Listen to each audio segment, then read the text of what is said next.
and the treatment has been studied for a long period of time. So at this point, what we say is you feel better, you'll be able to do, your soul will no longer be damaged by the leaking valve. Whether this will translate to prolongation life is unknown at this point in time.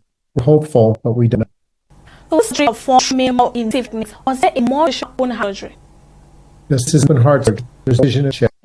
From the leg vein, place a tube in from the leg vein, and under the guidance of ultrasound and X-ray, we were able to navigate into the heart and replace the existing valve. From there, we take the tube out of the leg vein and place a stitch there where the tube was placed, and she is able to ambulate and be available to really conduct normal activities the next day. What kind of follow-up care lifestyle changes will face the valve functioning properly?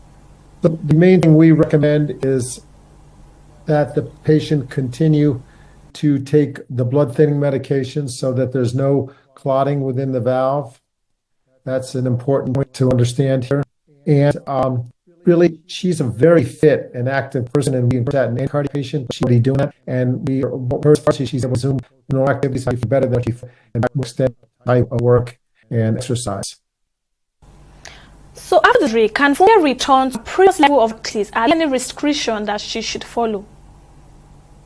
No, and I want to emphasize this is not really specifically surgery, and that's why we see people recover so quickly, is that they don't have to overcome an incision in their chest and the prolonged pain that may occur afterwards from that type of a operation. So she can continue to do whatever she likes.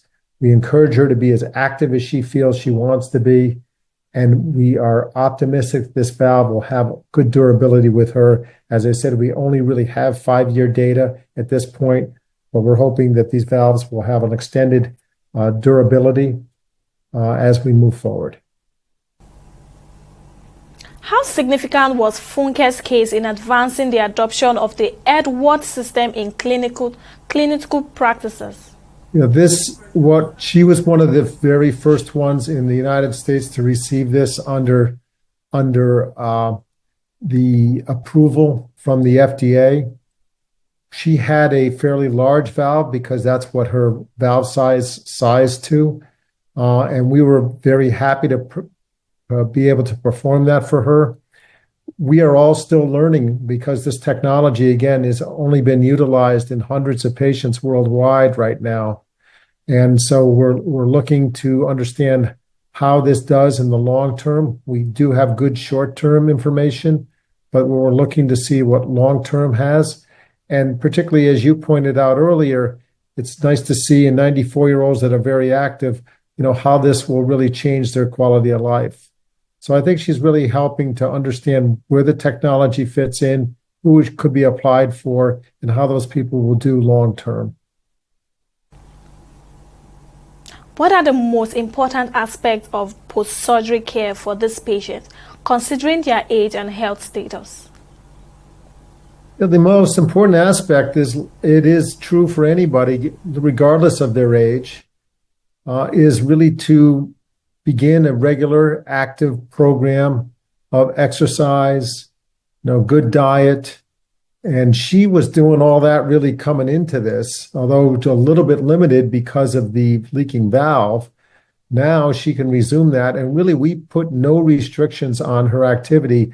And what I was thrilled to see at 30 days is she's just resumed all of her regular activities and then more than what she had before.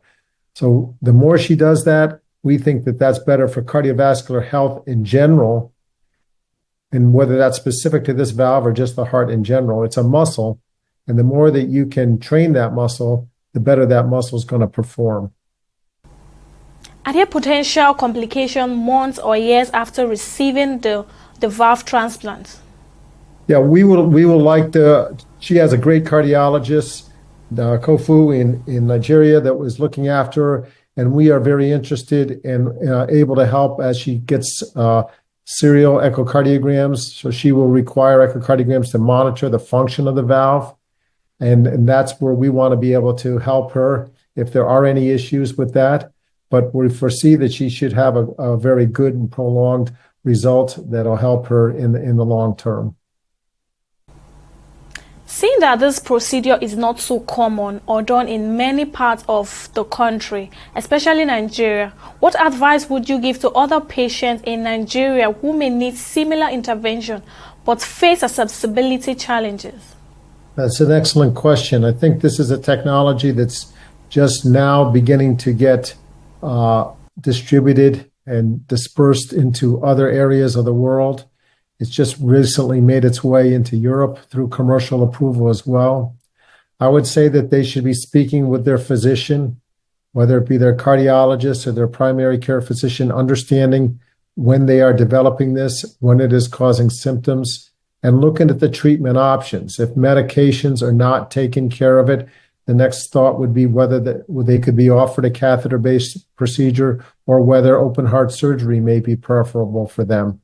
But I think it starts with a conversation with your physician to understand what the options are, where you are in the course of the disease, and then evaluating all of the options. And hopefully in the near future, this will be available more widely throughout the world. Well, Dr. Charles Davidson, an international cardiologist and a medical doctor at Cardiovascular Institute, thank you for speaking with us on the program. And that's all for today's episode. Thank you for watching. See you next time.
Welcome to another episode on Startups. I'm Tamilore Akinkulie.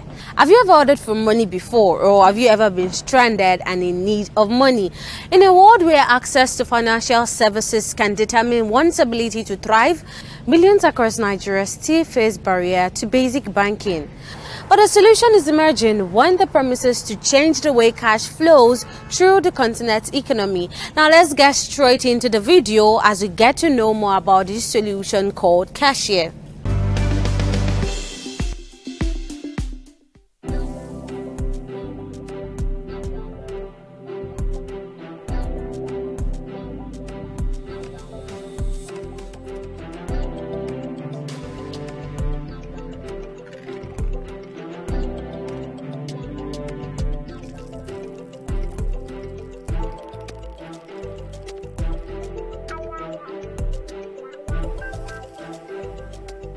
Cashier is a fintech solution.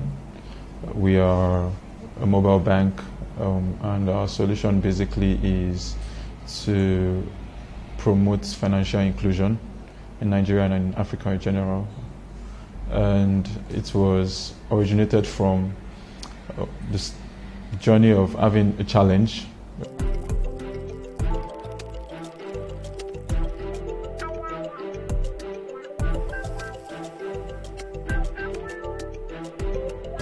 My name is Adewale Adeyinka, and I'm the CMO in Cashier.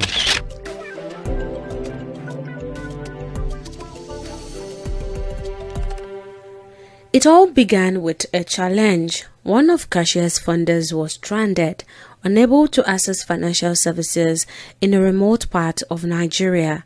The realization struck. Commercial banks were often too far from where people lived, especially in rural areas. One of the founders had a challenge when he was around in Nigeria and were unable to access financial service at a particular point in time, right? And it dawned on us that all the financial access points are actually far away from locations of people that are supposed to be able to access these financial services. Commercial banks are far, the buildings are far from residential areas, especially in even remote, rural areas. Do you understand? And we were in a fix at that point. We couldn't get financial service at that point. And it dawned on us that this is a problem that has been lingering in the society for so long, and nobody's looking into it. And that's why Cashier came on board. And Cashier came to provide a solution, making your financial services at the palm of your fingers, on your palm, basically. And what are we serving? Basically what we are doing is we are making people access, the novel function of Cashier is to make people access cash wherever and whenever they need it. Cashier was born to address this issue, bringing financial services to the palm of your hand. But how does it work? Cashier connects individuals needing cash with those who have it, enabling seamless transactions within a community. On the application, just to see if you want to order for a food. Do you understand? So I need 5,000 naira, for example. I go to my Cashier application and I place an order for 5,000 naira that I need. Then it sends a notification to the closest proximity of people that has that particular amount, and that cash of 5,000 naira is delivered to you at your location. The requester is the person that needs the cash. The cash provider can be anybody, and it can also be a Cashier agent.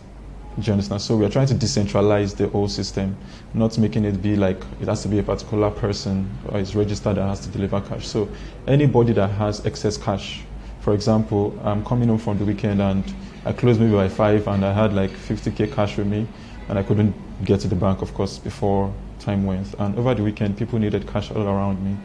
I can turn on my notification on my Cashier application that I can provide cash to people around me, regardless of the amount. So that way, I am a cash provider, right? Anybody around me that needs cash sends a notification, I receive it, 5,000, 10,000, as long as it's within the amount I have with me, I can provide to them. And at the same time, there will still be avenue for Cashier agents. That is designated agents that are designated to provide cash to people around them. Do you understand? So we are trying to decentralize the whole system without having its people requesting and people not being able to get the cash or provide the cash to them. Cashier benefits both parties involved. The cash requested gains convenience, while the provider earns a commission for delivering the money. So firstly, the acceptability of the Cashier itself has been good because, like I said, it's actually a solution that is needed in the economy. So it needs little or no promotion before people buy into it. You just need to know that, okay, something like this exists, and they need to be sure that it is properly secured. Their money is secure to transact in that way. And for who provides the cash, like I said, we decentralize the whole system, right? So it's not restricted to just business owners to provide cash or just a particular set of people to provide cash. So it's basically anybody that has cash. So switching to a provider is as simple as turning on a notification on the cashier application. So I could be a cash requester now. The next 1 hour, I could be a cash provider. Do you understand? So that's how simple it is. So I could say that, okay, this morning, in the morning rather, when I was coming to work, maybe I needed 5,000 naira to get to work, transport myself to work and all of that. Then at the end of the day, maybe one way or the other, I got excess of maybe like 20,000 naira with me. And I'm like, before I go, it's 20K, let me try and provide cash to people. If I go, I just turn on my notification on the application and voila, I'm providing cash to people. It's as simple as that. And the good thing about cashier is there's an incentive for both parties.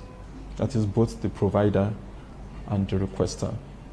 Now, the incentive for the provider is getting a commission for every transaction completed. Yeah.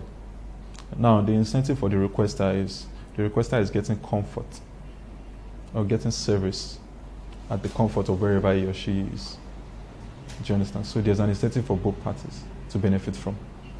But trust is key when it comes to handling money. How does cashier ensure safety and transparency in these transactions? It's a question that a lot of people have asked. Of course, when it comes to money and when it comes to somebody I don't know having to deliver cash to me, what's the security risk? Or how do you guys guarantee that the safety of my money and myself, of course? So there are certain things that cashier has put in place. And firstly, we have our comprehensive KYC during registration. So all our users are properly, their details are properly taken down, and we track them basically. And aside that, there is a distance decay factor on the cashier application. Do you understand? So what that means basically is there is a proximity of people that you can request cash from at a particular point in time. People within your closest proximity, that's people you can request cash from. So it's not like I'm here in Yaba, for example, and somebody from Ikeja is bringing cash from me. No, it is within your community. So it's more like a community-based kind of thing. Do you understand? So it allows room for wherever this person is coming from is somebody around me. Do you understand? That's another security check we put. Aside that, there is all our transactions are geotagged. So what that means basically is all our transactions are always, we know where and when those transactions are occurring. Do you understand? So with those few things, we are able to detect if there's any foul play. Since its official launch in late 2022, cashier has been gaining traction. Although it missed the height of the 2023 cash crunch in Nigeria, the crisis only highlighted the urgent need for such a solution. Cashier has been in existence. Cashier as a company has been in existence since 2022. That's 2022. But you know, like they say, every great idea takes time, right? So development process took a while to make sure that our application is fail-proof and solid. So it took a while, but officially the app was launched middle of last year, so it was late last year. And since then, yeah, we've been growing. So unfortunately, we were not able to capitalize on the cash crunch of early last year. But that's part of, because the idea has been existing, that what happened then just proved that cashier is actually needed in the economy. Do you understand? So, but since then, we've been thriving and growing. But cashier doesn't stop at cash delivery. It's a comprehensive financial platform where users can save, buy airtime, and even get loans. Aside from cash provision to people, cashier is a bank on its own. Like I said, it's a mobile bank. So every service that you can get in your normal banking hall, you can actually get on cashier application.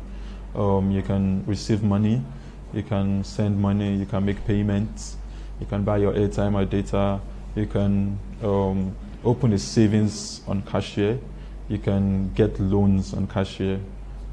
Yes, among other things. So basically, everything you could do in a banking hall, you can do on cashier.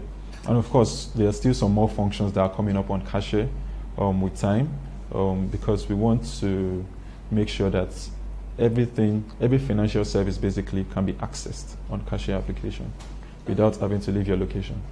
Your transaction on our application, we check with credit bureau also to verify how legit your claims are. Do you understand? So all those checkmates are part of the things we put in place prior to giving out the loans.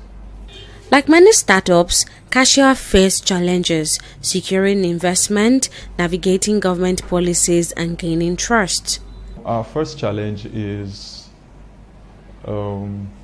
people first believing the idea, or believing the idea would work, right? That was our first challenge, because it's something, something novel. People generally kick against that, be like, will it really work?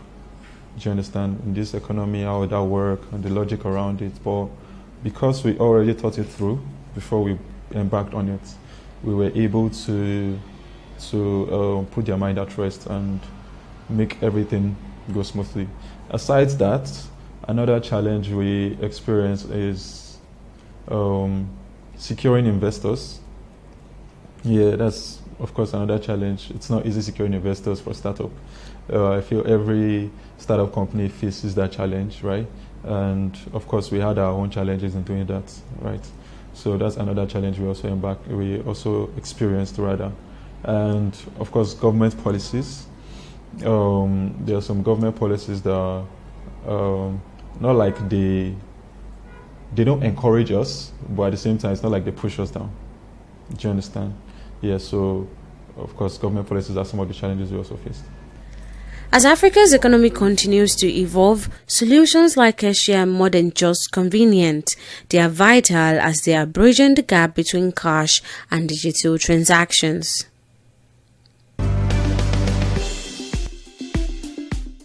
Welcome back. Now, traditional gender roles often dictate the path one should follow, and there are those who dare to defy the norm and carve their own unique journey. Now, let's get to meet Ezinachukwu Victoria, a Federal University of Technology Owerri graduate whose determination and passion have turned her into a role model for aspiring artisans. Now, this is a memory of a father whose passing ignited a journey into shoemaking industry.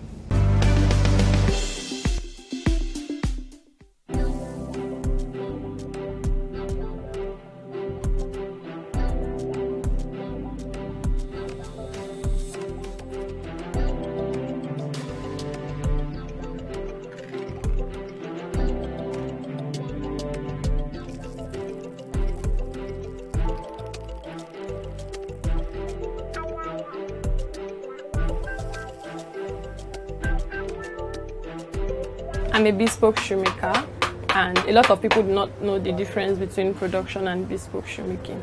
It means that you have to be very, very detailed. You have to be extra.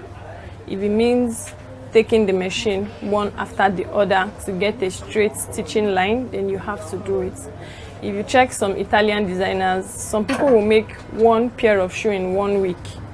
But when they tell you the price of that shoe, you realize, yes, because of the attention they have paid, they have paid on that piece. So when it comes to bespoke shoemaking, we don't do numbers because we're not into production.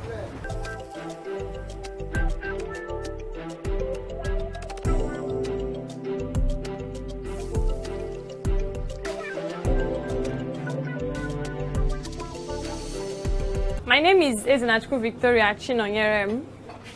I am a professional bespoke shoemaker based in Lagos, but I like to be identified as the next generation bespoke shoemaker.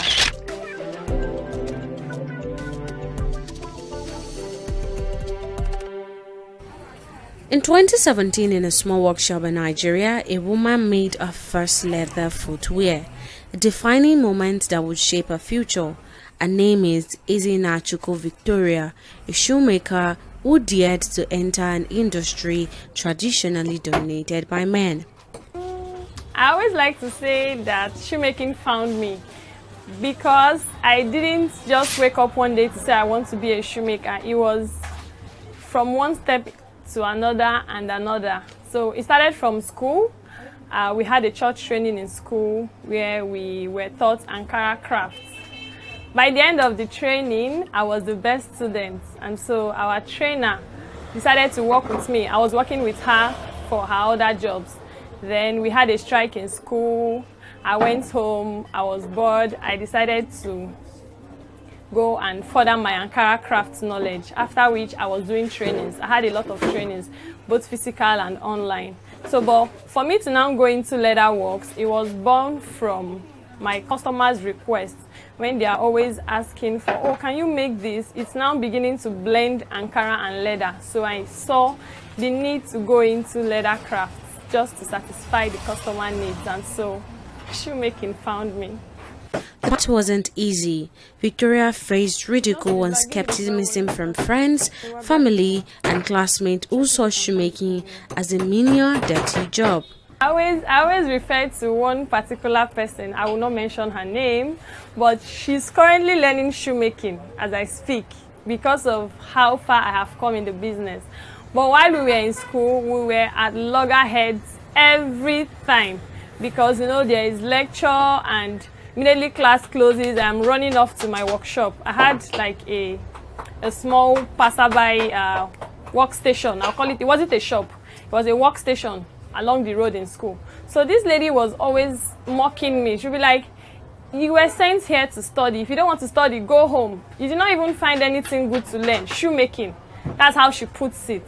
But let's say 7 years down the line, she's now learning the same shoemaking, and then she's saying, oh, my role model, I have a question. Can you put me through this? I believe she probably does not even remember those days, or maybe the direction I have taken shoemaking to, where I am today as a shoemaker has probably made her see shoemaking in a different light, which is why she has now gone to learn the crafts. There were a lot of them, not just me. Even my mom was mocked in church that my father died and I'm doing shoemaking in school. Is it because she can no longer afford to take care of me? That's why I'm now doing shoemaking. Have I dropped out?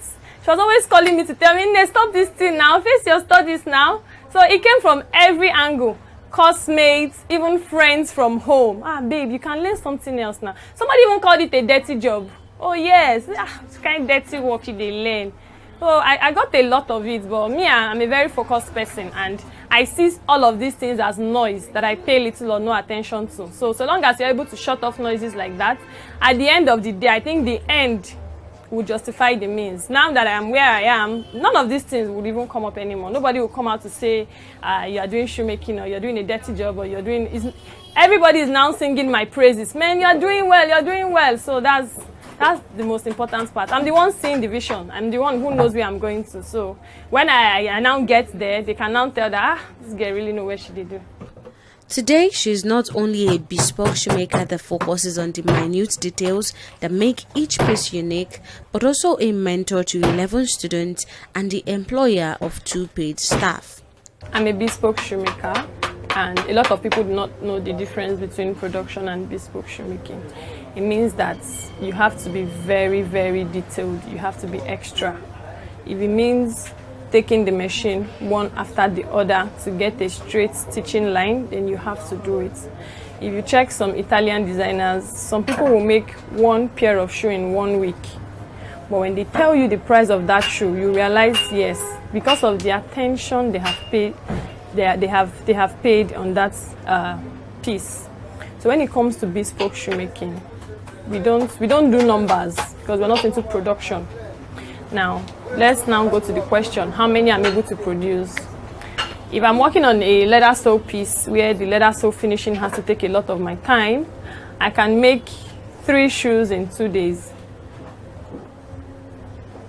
But if I'm working on a rubber sole, I can make 4 shoes in 2 days. That's where it's a foreign sole, the sole is already available. I just make the shoes and place them on the sole. But if I have to construct the sole and process it, then I will make 3 shoes in 2 days. But for slippers, I can make as much as 30 to 50 in 1 week because I have hands, of course. Despite its success, challenges remain. The lack of advanced machinery and poor electricity supply in Nigeria limit Victoria's production capacity. I think, first of all, machineries has to be my greatest challenge because machines are made to make the work faster. And so when I say I'm producing 3 pairs of shoes in 2 days is because of limitations to some machineries. If you watch some of my videos online, you will notice that most of the jobs are manually done. And some of those jobs that are manually done, we have machines for them. So access to machines are my number one problem. The secondly is space. You can see how tightly choked it is in here. Even before my viral video, I've been looking for a space since March.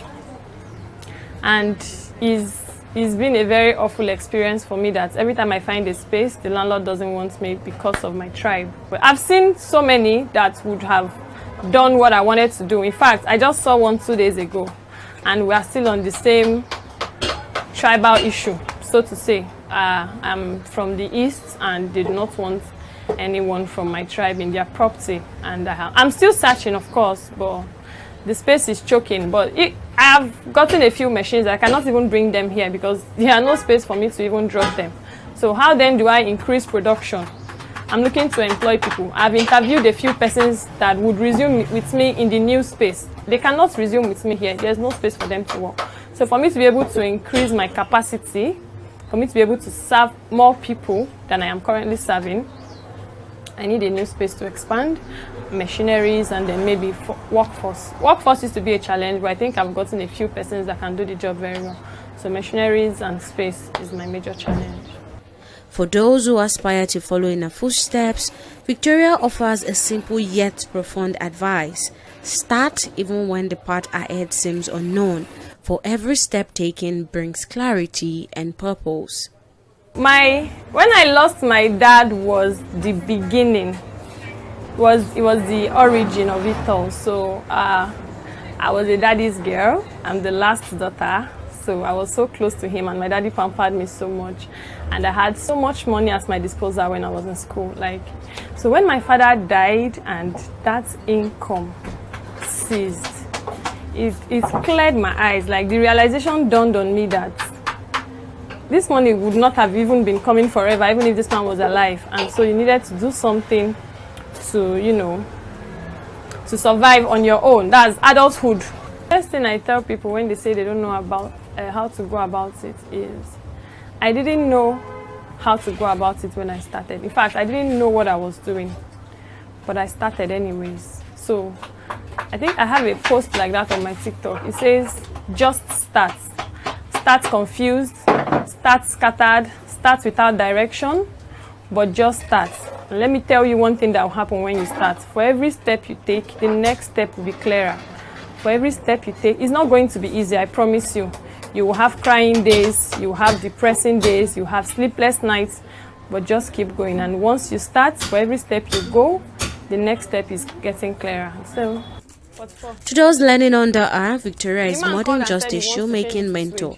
She's a life coach, guiding them through the ups and downs of both the craft and their personal journeys. The learning here has really been amazing, and it's kind of fun too. You're learning on that cow, so you have to exhibit that cow, behavior in you too.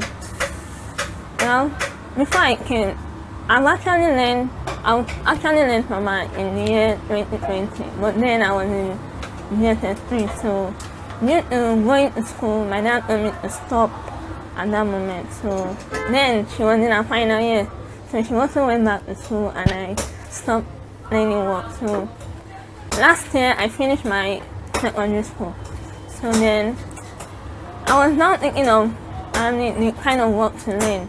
First, I went to learning hairdressing, but it didn't work out. So that was when I remember, Alpha, I get one.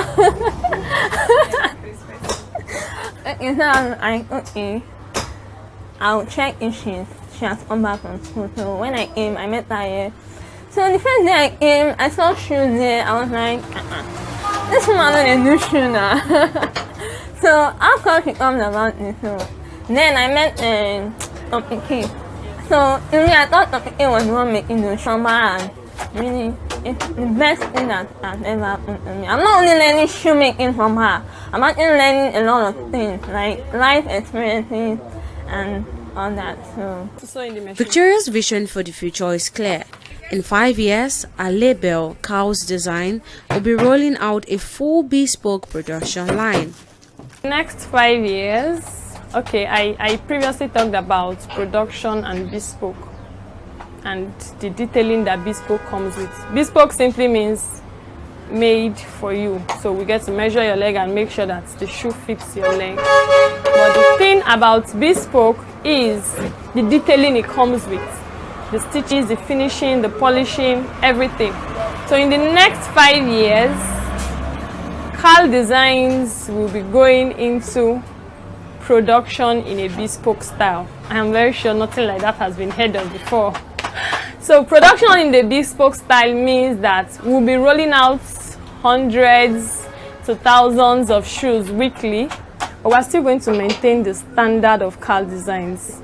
Our stitches will not shift, our clean finishing, our edges, everything remains the same, but we'll be rolling them out in numbers, and that's the dream. From trying over 5 different jobs to make ends meet to becoming a role model in a male-dominated industry, Victoria's journey is a testament to perseverance, skill, and the power of following one's passion.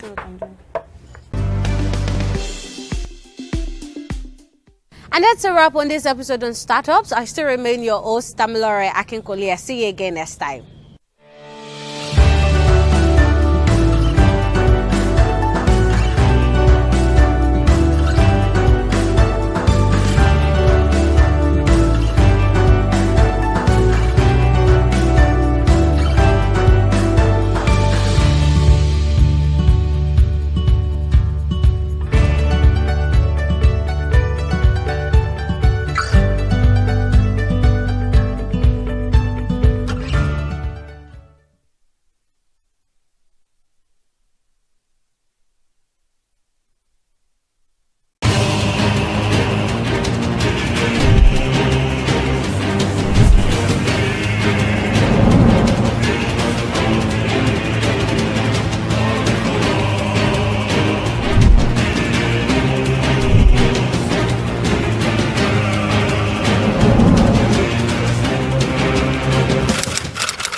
I am Seidoa Linus Yemia.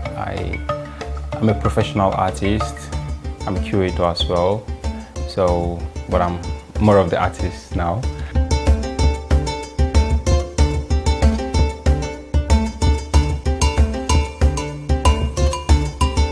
I started painting in school, and I paint, and my works actually talk about the contemporary Lagos life, especially as it relates to transportation and the downfall you find around Lagos.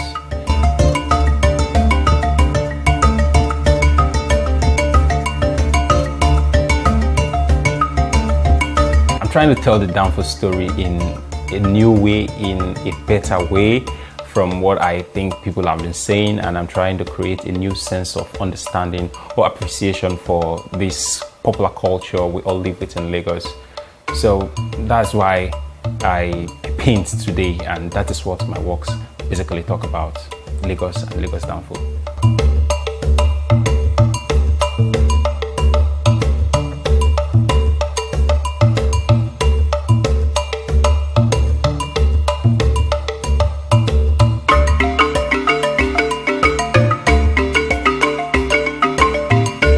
Like so many artists before me would say, like when I was a child, I loved drawing. I used to draw everywhere, and yes, I'm one of them. I did that. I drew a lot on the floor, on the walls, I did a lot of paintings, and I was very fortunate to have a very wonderful father who was always providing art materials for me. So I had the opportunity to explore as much as I could as a child, and I created a lot.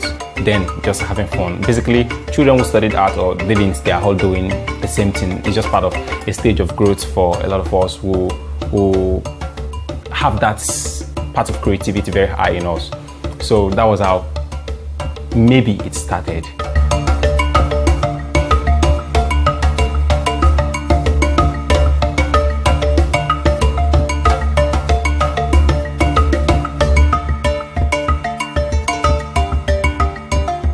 I grew for so many years. I lost my dad quite early, so I didn't have all the full encouragement, but I still loved this thing.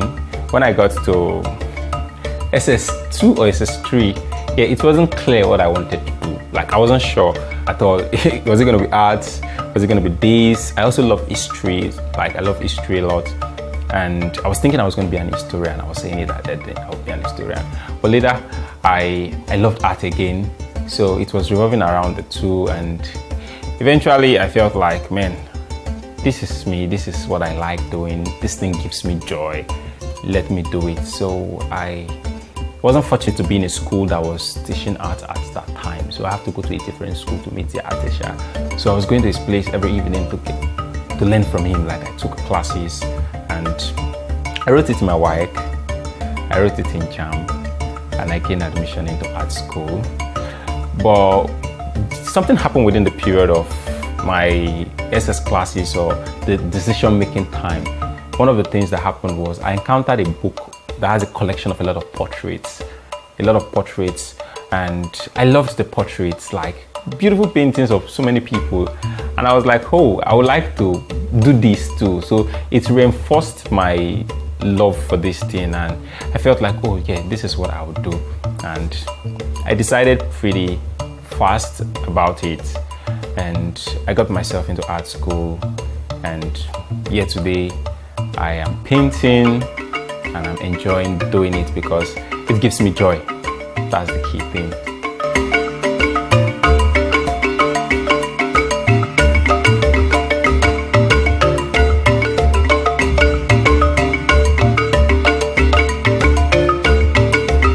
I wasn't too sure I was going to be painting today immediately, because when I left school, I did not start like right away. I didn't start painting. I didn't start creating artworks right away. But I was studying art. I was creating some kind of stuff, like I paint. I have paintings I did within that period. Like, all the time you find yourself painting, or people knew, will say, help me do this. I want to do a portrait. I did all of that, but I was not very sure this is the thing I want to do.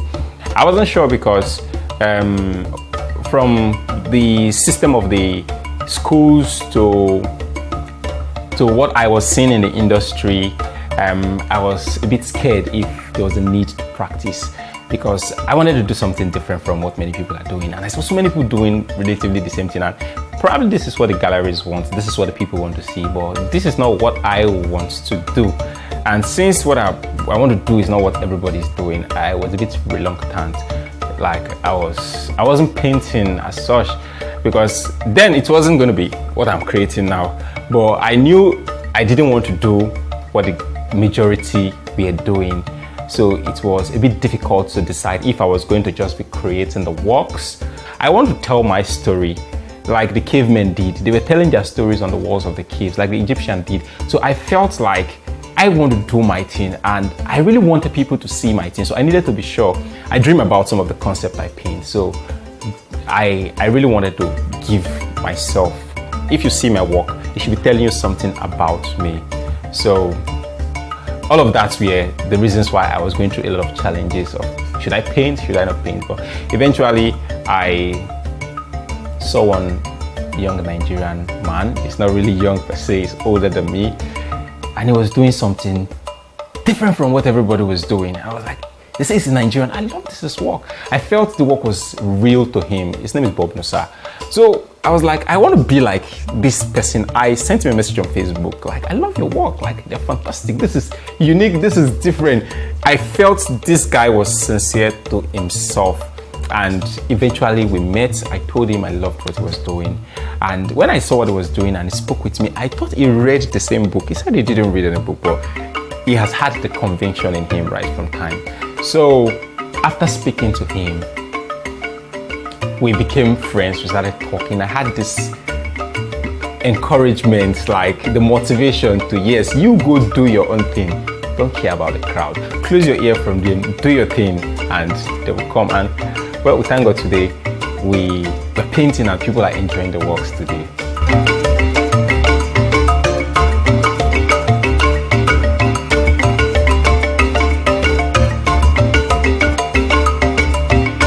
One thing was you need to get materials and you need to have funds to get your materials. So it was whatever I was doing that was giving me money. Like not whatever, I used to do graphic designs for people, I do printing, I was working with some event people. So all of that, when I get the money, I buy materials. I also had a couple of colors, like a lot. I bought then because I had a project, like a mural project. So we bought close to 15, if not to 20 cups of these colors. So I had plenty of colors. So it helped me to experiment, and I have a lot of works that I did then that eventually they were unable to get to the gallery level, but I had a lot of materials, or I invested into the materials to experiment. So, and nobody needed to tell me paint it like this, paint it like that, but there are a lot of things about the business I discovered without any formal class.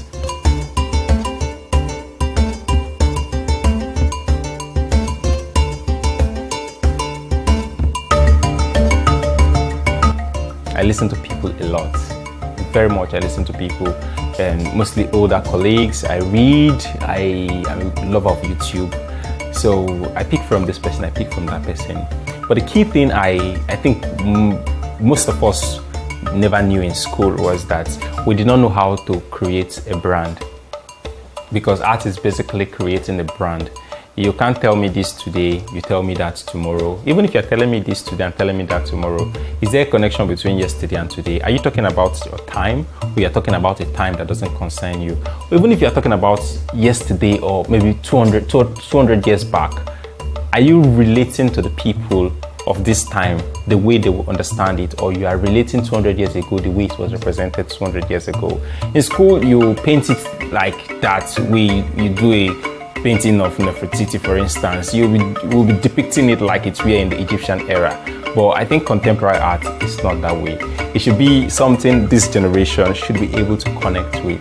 If you are remixing, that's what you do in music, you have to sing it like this time. You don't have to sing it like the way it was.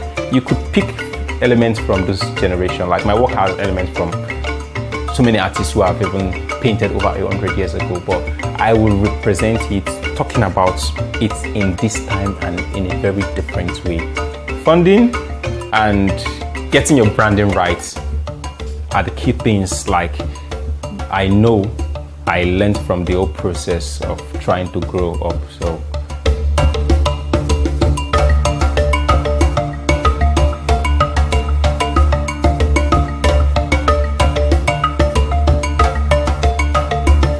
I'm a bit different in my practice, very different, and that's maybe the challenge I have.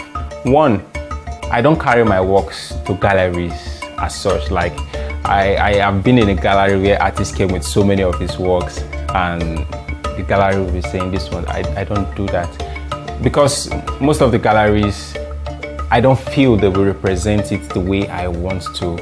So I think one of the things that I would have said is the major challenge my work has is that many people have not seen them, and I want many eyes to see them, but I want them to be displayed in the right manner and in the right places where the right people or the many people will see them. So getting enough galleries, like the kind of galleries I want to exhibit with, is practically a challenge, because between last year to this year, I exhibited with only one gallery, that's Art 21 in a hotel run by Kalin Shagori. So yeah, it was a superb exhibition. It was a perfect place. I was like, man, because I exhibited in 2019 with some group of people, I wasn't really satisfied with the way my work was.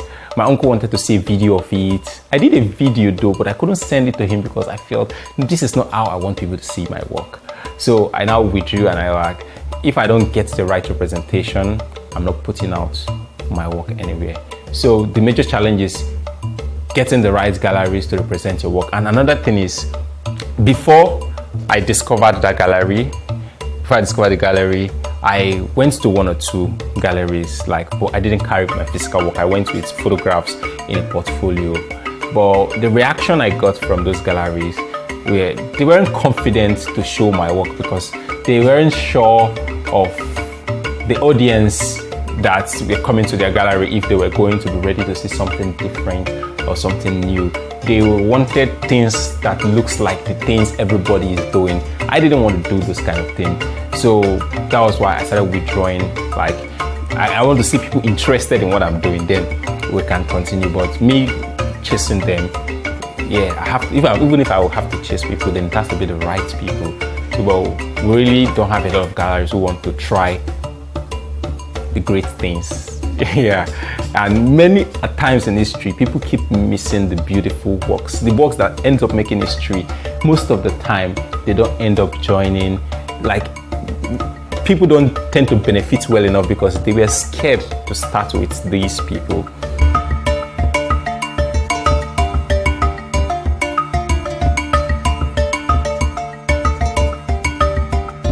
After I exhibited with at 21, I have had 3 other galleries that have approached me.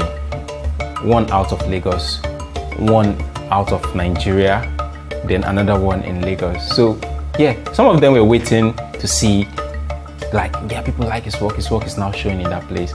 But not everybody wants to start you when you want to build the brand. So it's just those who really believe in, this guy has something unique and this is what we need.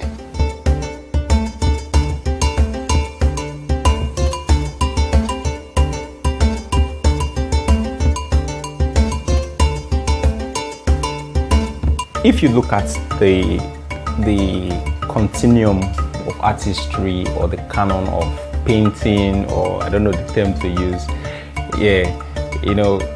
it's not 100% different from what has existed. I did not invent colors, I didn't invent canvas, but minimalism is not new. There is a popular name, like some people when they see my work, they mention Piet Mondrian.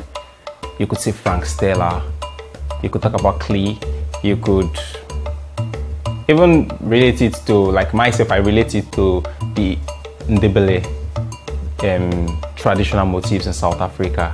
So I can't say it is exclusively new or different from what has existed. It falls into a continuum of history that has existed before it. But then, it is talking about Danfo now.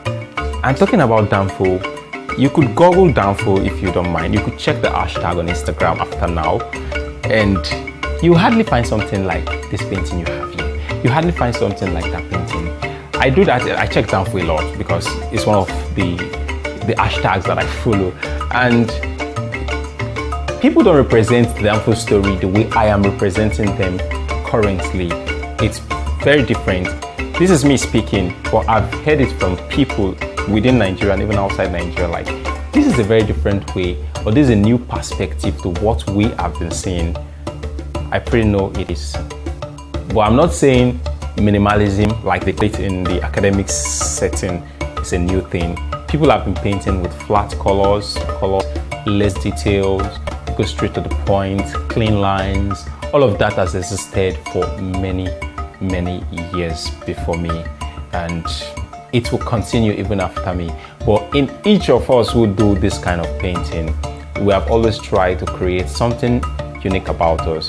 That's the more reason why you said you saw so many yellows on my works. Yeah, because it's more like the me, the real me as a Lagosian.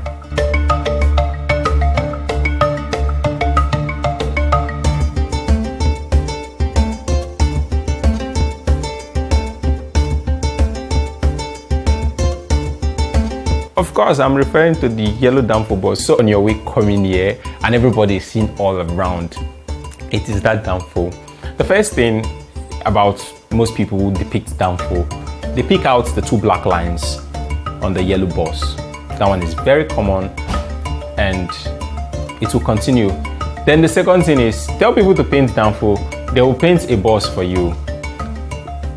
If you look at my gallery on my phone, you see those 2 lines on the bodies of those Danfo buses. I have a variation of many other designs I have discovered from those buses. It's not just about 2 lines sometimes. There are varieties of them I have discovered, and I pick concepts from those guys and I interpret it in a very different way. You know, when they tell us to write a composition in secondary school, then, you know, they will give everybody a topic. But by the time we all write our compositions, they come out in different ways because our thought processes are different. So I get this information when it goes it gently. So in the course of processing those information, I tend to create these kind of works you are seeing today. So that's why it's like different, but it's still the same bigger story I'm telling.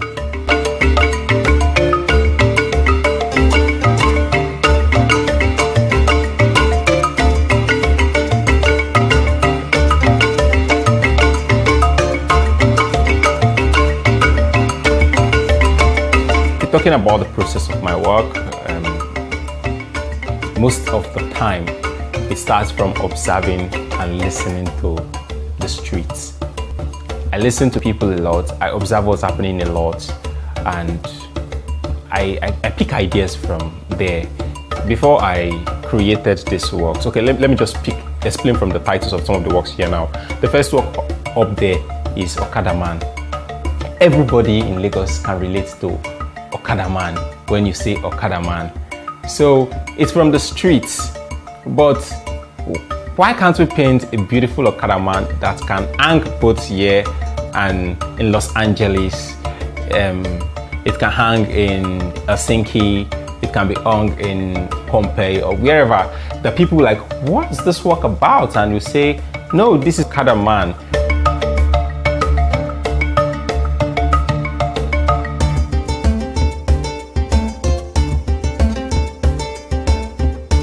In this generation where we have Okada today, I am talking about this time, I'm documenting this time, but I'm representing it in a way that even people outside here would want to know more details about this. If you are new in Lagos and you first encounter my work and I tell you this is Johnny Just Come, and you're like, what is Johnny Just Come? You can Google it, then you'll understand, oh, something like this can happen. Then you will know how to relate to the people, because you could be a victim to people who take advantage of newcomers. So like this other one now, I titled it Owoda. Yeah, sorry, I'm sorry though, but not really sorry as such. The reason why the black line shouldn't even be on the yellow is because it shouldn't just be straight to the point sometimes. It should be like, why did you put the 2 black lines on the white place?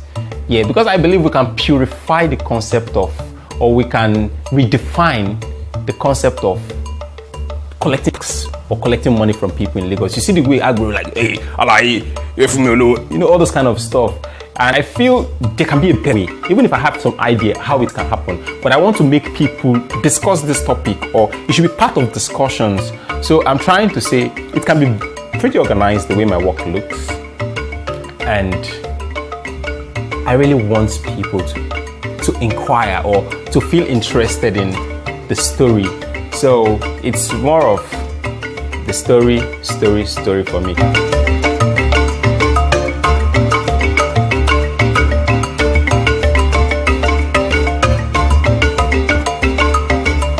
I create a visual representation, and my visual representation oftentimes starts from paper to the system. Sometimes it doesn't get to the system, but sometimes it gets to the system. So I create a graphic representation, I look at it. After I look at it, sometimes I edit. Sometimes the editing takes place while I'm working on it, on the canvas. So, but it takes quite a number of while. Most times it takes weeks, sometimes even more than a month before I execute the work, because I'll really contemplate real good. Sometimes it might be complex, I'll be reducing it to the most simplest way it can come out. So all of that happens before I get my canvas, get colors on the canvas. Then I work with some of the materials you find here. Like I measure a lot so the lines can be straight, so it can be very perfect. Yeah, I measure like all the time. Sometimes I use pencil, ruler, I mark it just to be sure I get it right. You see I have masking tape right here. Sorry I scattered the stuff. Yeah, so I use it to mark the lines so the colors will look neat. So I do that, then I work with acrylic color because it dries very fast. It looks very neat, it looks very brilliant. And I think that's it for now. I apply my colors with brushes. Like you can see, I have my brushes here. So I work with brushes. Don't mind the yellow brushes. I love them because they pretty look like the yellow I paint. So yeah, so that's me and how I work.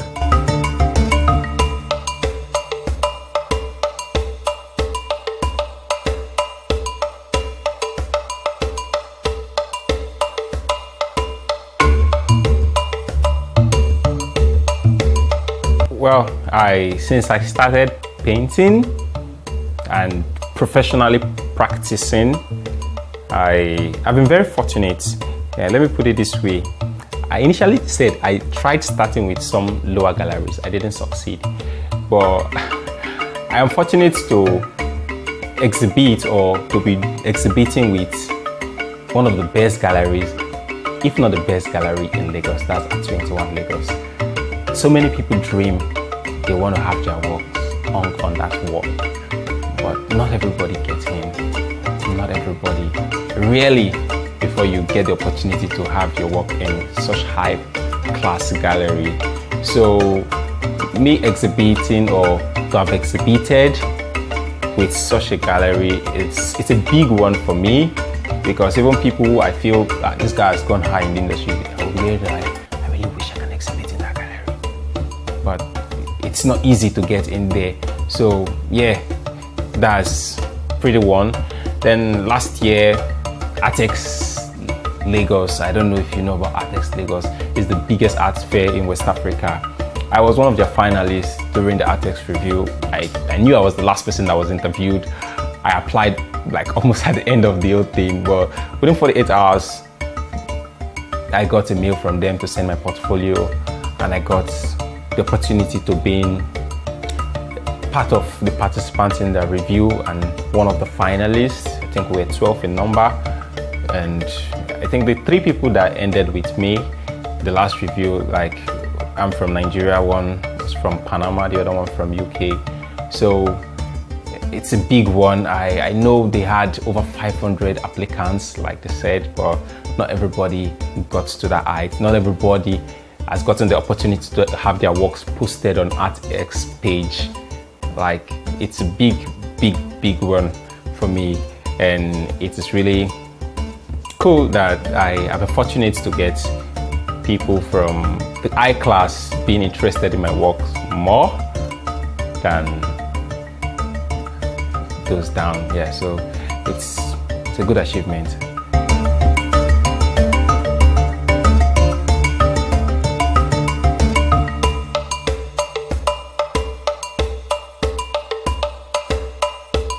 The value of a work of art is not quantified by monetary value we place on them. A lot of times it's not by that. And the value, oftentimes, mostly in the secondary market, is not even determined by the artist himself. Yes, I kind of have some prices I tag my work with when I want to sell them. Like I say this one is 250,000 naira. Yeah, it's not because of the work is this size or is that size. I value it by what I perceive the creativity I've put into its words. So that's how I do it for myself. Then a lot of time in the market, in the primary market, like in the galleries, the size of the work contributes to what the work should cost or what it's going to cost. The name of the artist, like how well or how good is that brand being bought.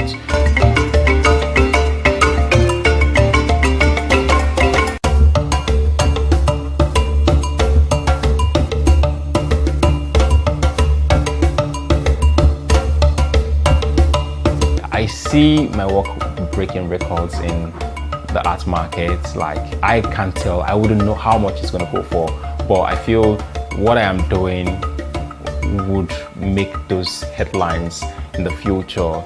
And I really want it to influence the way people think, the way people behave, especially in Lagos. Like, Lagos sometimes gets so chaotic, and I pick inspiration from this chaos and refine it to a very clean canvas painting. And I really want to see this clean canvas painting influencing the people who inspired me again. So I envisage it's going to bring discussion that will make Lagosians look at if these are lifestyles or these old kiosks could make somebody say, I want people to move in straight lines, to move clean, to have a clean environment, to have a more structured way of going about doing things. I really see that happening, because if I have more of this going out and more people getting involved in the discussion, it's really going to influence the characters of people, and it might give us a better Lagos in the future. So I see it influencing lives, influencing thinking, influencing to find yourself around. Like, even the car you drive, maybe someday you'll be picking somewhere from my work to paint your car, and it's going to look pretty unique from all the rest cars on the road. So that's really what I see my work doing in the future.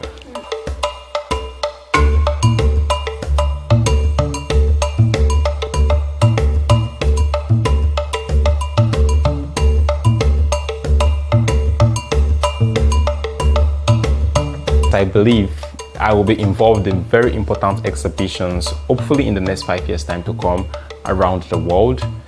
I want to believe before the next 5 years to come, I would have been able to create more interesting pieces than the ones I have today. Any other thing that comes out of creating those beautiful pieces that is going to make the world a better place is left to the people who are receiving the work. So whatever they do, if they receive it well and if they appreciate it well, it may go beyond what I am expecting. But for now, I can say, yeah, being part of important exhibitions, creating more interesting pieces and all of that is what I can do, which are the things I can control within my own power.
On the news, Tinubu urges media backing for tax reforms, tax reform bills, assures they will create national wealth and empower Nigerians. FEC approves 47.96 trillion naira budget proposal for 2025, shifts presentation to Wednesday, December 18. And reps confirm readiness to receive Tinubu for presentation of 2020 budget. Many thanks for joining us on News Now on TV360 Nigeria. Reform bills are still in debate nationwide, and President Bola Tinubu has appeased the media to support his administration's efforts, describing the bills as a springboard that will create an enduring national wealth and prosperity for all Nigerians. Speaking at the 2024 Nigerian Media Merit Awards in Lagos, the president said the ongoing deliberation on the 4 proposed tax bills before the National Assembly is a good example of collaboration needed to deepen the nation's democracy. Represented by the Minister of Information and National Orientation, Tinubu said there was a national consensus on the need for a complete overhaul of the current tax administration in the country. He, however, expressed optimism that through the ongoing dialogue on the tax reforms, there would be many areas of convergence of opinions. Tinubu further assured that the tax bills before the National Assembly will streamline the number of taxes in the country, ease the burden of vulnerable Nigerians, increase the share of taxes going to the states, and foster business growth through targeted incentives. And the Federal Executive Council, FEC, has approved the 47.86 trillion naira 2025 budget proposal for the fiscal year. Minister of Budget and Economic Planning, Senator Atiku Bagudu, made this known while briefing newsmen at the end of the FEC meeting presided over by President Tinubu. The minister says the 2025 expenditure is projected to be 47.9 trillion naira, a 36.8% increase from the 2024 estimate. TV360's Okwayemi Owosheni completes the report. According to the Federal Executive Council, the 2025 budget proposal articulates the Nigerian government financial plan for the 2025 fiscal year and aligns with the renewed up agenda and the National Development Plan of 2021 to 2025. The plan features 9.22 trillion in new borrowing to finance the deficit, with an oil price benchmark of $75 per barrel, daily production of 2.06 million barrels, and an exchange rate of 1,400 naira to the dollar. It was designed to build on the advances in macroeconomic stability, security gains, infrastructure gains, human capital development effort, and creative industries, manufacturing, and all the measures that have been taken to expand economic activity, consumer credit, National Agricultural Development Fund, gas, CNG initiative, housing initiative, those all of them intended to build economic activity. Governments around the world are concerned to achieve fiscal sustainability, revenue, expenditure, and borrowing that is balanced, sustainable, and creates an environment in which the economy can grow. Private sector-led economies such as ours and others, they rely on investors to put down their money in various projects, increase productivity, create jobs, grow the economy, and in the case of countries such as ourselves, pull the people out of poverty. To bolster Nigeria's power sector and improve electricity supply, the Council approved contracts for the engineering, procurement, and construction of new substations under Phase 1 of the Siemens Power Project nationwide. Installation and commissioning of 10 power transformers and 10 power mobile substations, making 20. To inform you that this phase of that project is over 80% completed. And before the end of this year, the remaining 2 power transformers and mobile substations will be commissioned. I can assure you that. So we're going to have about 100% completion of that pilot phase. And we are now convinced that we could move ahead to the phase 1 of the project. You could not just jump to phase 1 without you satisfying yourself that we're actually in the right direction. FEC also approved the renaming of University of Abuja after elder statesman and former head of state General Yakubu Gowon in recognition of his contribution to the stability of the country. The university would now be known as Yakubu Gowon University Abuja. So what we will now do at the Ministry of Education, we will prepare the necessary document to change the heart, which would have to be approved eventually by the National Assembly. So, Mr. President moved the motion for University of Abuja to be renamed Yakubu Gowon University Abuja. The council further announced President Tinubu's approval for free train services nationwide from December 20, 2024 to January 6, 2025 to help cushion high transportation fare during the Christmas season. The president is expected to present the 2025 budget on Wednesday, December 18th, following the change of date from Tuesday, December 16th, to allow for necessary adjustments. Okpayemi Owosheni, TV360 News, Lagos. Meanwhile, Nigeria's House of Representatives has confirmed its readiness to receive President Bola Tinubu for the presentation of the 2025 budget estimates on Wednesday, December 18, 2024.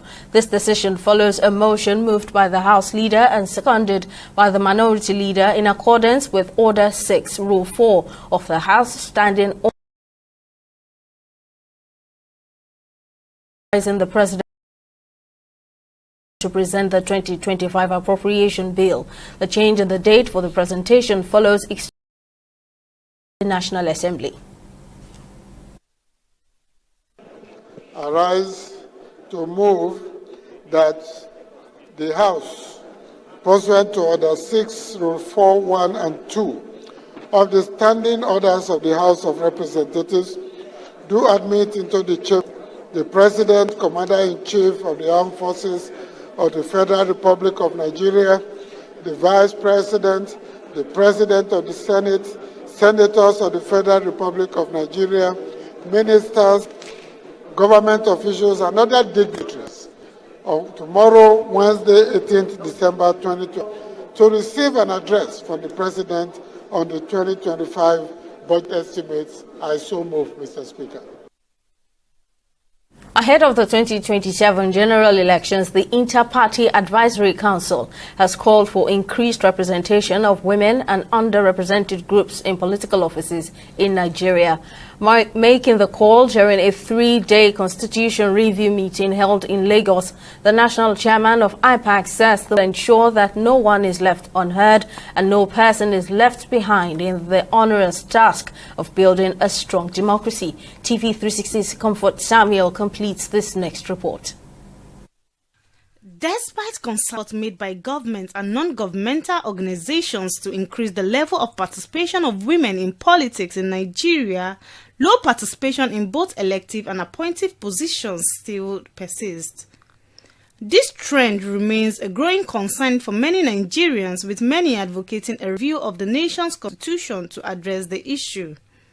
Speaking on the significance of the constitution review, IPAC chairman says the amendment will inspire support for women's political leadership. He also shed light on how parties can implement the Charter of Demands ahead of the 2027 general election.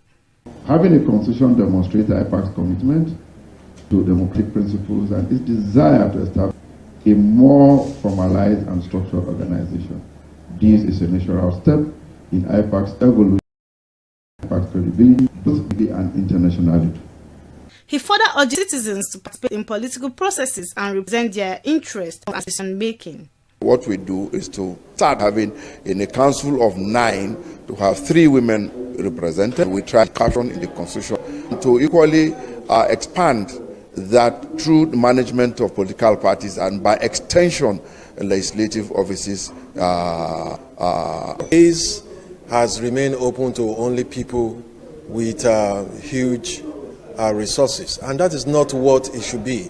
in vibrant democracies, money is useful in politics. You can't do without money in politics. But when the cost of politics becomes too exorbitant for majority of the people, then that is an aberration, and we need to do something about it. In his own contribution, the resident electoral commissioner, INEC Lagos State, says collaboration between IPAC and political actors demonstrate exemplary commitment to promote and improve the electoral process in Nigeria. All of us agree that the rain currently is not good enough for us as a nation, and that is why we're happy IPAC is organizing this kind of meeting, because we need the collaboration and the cooperation of the political actors, and then to change this narrative. And I believe that this effort in working together with the political parties and also lobbying the National Assembly will help us to improve the rank. The conveners or leaders of political parties to deepen democracy, ensuring an environment conducive for successful elections, stability, and peaceful electoral processes in Nigeria. Confirmed. TV360 News, Lagos.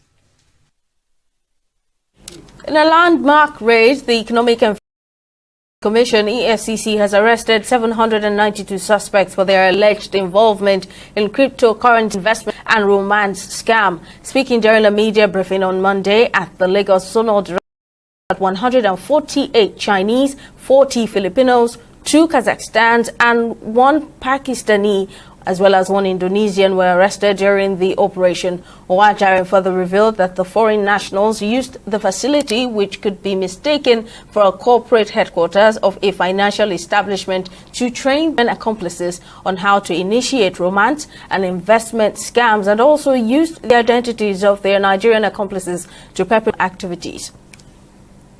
This is just, are we in day 5 now, thereabout? So you can imagine handling over 701 arrests, profiling all of them. We just feel a sense of duty to let you know what is happening, because a lot of people are pumping in and asking questions and everything. How do we know that these young Nigerians have been co-opted into that? There is a particular script. Once you are recruited and you have passed your typing test, a particular script will be given. The script gives you the format of what you are going to do. In that script, you will see that they give you a particular name. You are a man, but they will give you a female name. They will also give you a profile picture, that is a lady. You can just shop for the picture from anywhere in the world. And then you will start talking with the victims as though you are a woman. Discuss with them, and then you go into romance with them, then romance discussions with them. You see the text and everything, and then you also tell them there is you change your location. By Nigeria here in VI, but you tell them that you are talking with them from London, US, Europe and America mostly, and then they also have phone numbers. As a particular one is able to get very many friend numbers that they start shopping and talking with. For the conversation, you can see from the script, from their conversations and the template that they have. And in Lagos, the State United Opposition Parties last stop has on all litigations relating to screening and inauguration as nominees for the conduct of elections into all the local government areas and local council development areas. In a statement by the Executive Director, Central Leadership and Democratic Ethel Omolola, a condemned delay by the State Assembly in screening the nominees for the Lagos State Independent Electoral Commission. It further affirmed that the list of nominees has been submitted to the House for over 8 months, and any screening the nominees would affect local autonomy. It's evident in the deliberate refusal of the Lagos State House of Assembly under the leadership of Honorable to screen the nominees for the Lagos State Independent Electoral Commission last year, which list has been in the House for over 8 months and thereabout. To truncate democracy at the local government level in Lagos State, which is a turning factor in the long delay of screening the nominees for last year. All this while, which is unnecessarily scrupulous in the state to contest their negotiations. Section 5 of the Circular states categorically that elections shall be conducted into all the 20 local government and the 37 SCDAs in Lagos State, and not just the local government LGAs only, but the SCDAs must be included too. Therefore, no attempt must be made to shortchange the 37 SCDAs by conducting election into only the 20 SCDAs, as we are currently hearing that is being planned by the State Assembly through a legislation. Any attempt to do this will be strongly resisted by the opposition political parties in Lagos State.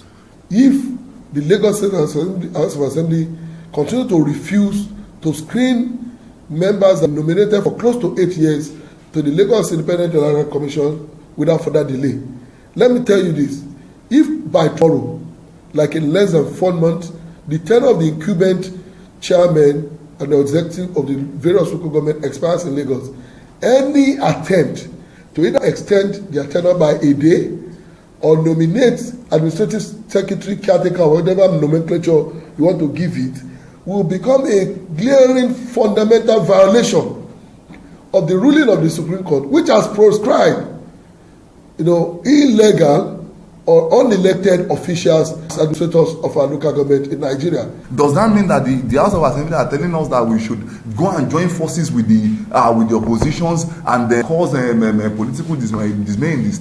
This is not why this is not what our leader, President Bola Ahmed Tinubu, represents. If this man has fought this war long time as a president, I think the House of Assembly should take heed now. Let's go back to the landmark raid by the Economic and Financial Commission, arresting 194 involved in cryptocurrency investment fraud, romance scam. I'm now being joined on Executive Officer Data Home Richard Adeyinka. Thank you very much for coming on the news. Now, what's most shocking about this raid by the EFCC is the number of foreigners found among corporate. Now, how could they have operated under the radar for some time before they went out, especially considering the huge number of foreigners involved? For having me. The reality across all levels, even if you look and experience this, that tells you what is going on in other states. It tells you that there are security lapses everywhere, especially in Lagos. We don't care. There are signs. I mean, in security study, something they call warning signs. So the signs are there. The government is not interested. Nigerians go about their businesses as if nothing is things are at stake. So I am not surprised. This is who we are in Nigeria, especially in Lagos. See, Lagos is highly populated, especially that axis, VI, Lekki, some of things going on there that are shocking. So I'm not surprised at all. But I'm only surprised at the number of how Chinese, Lebanese, Filipinos, how they can have confidence and freedom to perpetrate such evil in a country far away from where they came from. So that is the most shocking. However, we know Nigerians, particularly young people, in this our world, we know their history. Many of them unscrupulous members of our young people. We know what they do. We know what they are capable of doing. They have history with that. What I really did not get till now is that foreigners could be part of them, could trade them to continue to perpetrate such. So it really is really shocking, so to say. Just as you have said, well, I'm afraid we have to stop. The Chief Home Research Limited, Richard Adeyinka, many thanks for lending your thoughts. It's time for a short break, but still to come on News Now. Russia seeks to remove Taliban from terror. We'll give you details shortly.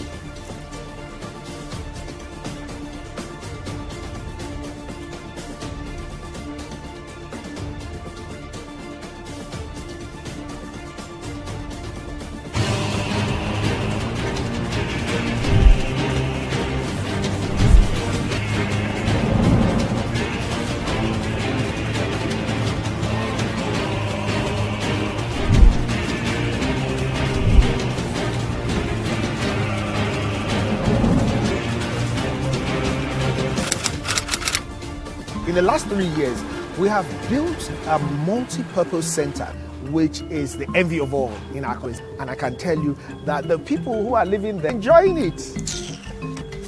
Guy, do you think what this man just said is true? See, I seriously doubt. I'm sure it's one of those their silly lies. Wait, do you know the way to find out if this thing he's saying is not? This is the Construct app. It gives people like us a sure way to track implementation of constituency project. It gives verified information on location of projects, amounts allocated, amount funded, the level of job done, and even the profiles of concerned legislators. You and I click on this app. Are you serious? This is the go-to app if you want to know how our Commonwealth is being expanded by the government. Wow. Let's even see if what this man said is true. Show me. The Construct app is developed by Other People Nigeria with support from USAID and is available on both Google Play Store and Apple Store. And it's true. Of course, I told you.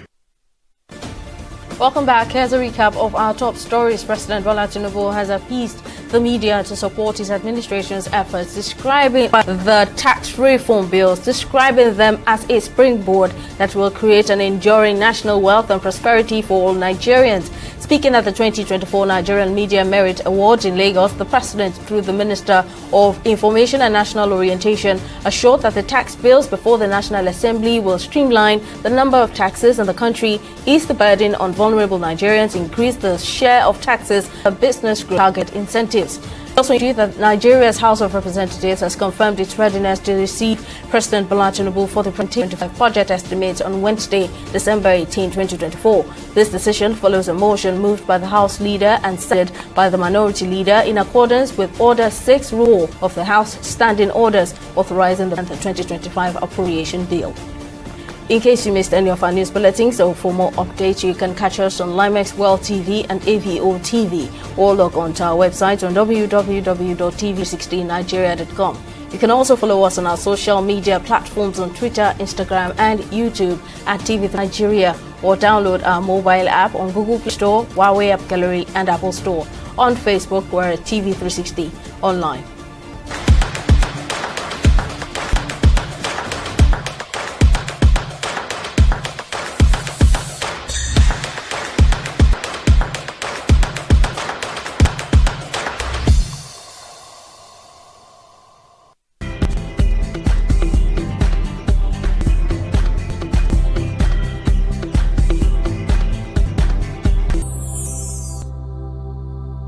Well, let's join Joy Uchejim, who's on standby to bring us up to happening in the world. And the members of the World Trade confirmed Cameroon as the host of the 14th Ministerial Conference scheduled for 2026. A statement by the WTO confirmed that the conference will take place from March 26 to 29, 2026 in Cameroon, which is the highest decision-making of the WTO, held every 2 years and attended by trade ministers and other senior officials from the organization. 6 members around the globe gathered to try to reach deals to set or update new trade rules. We'll take a short break and return to stock market.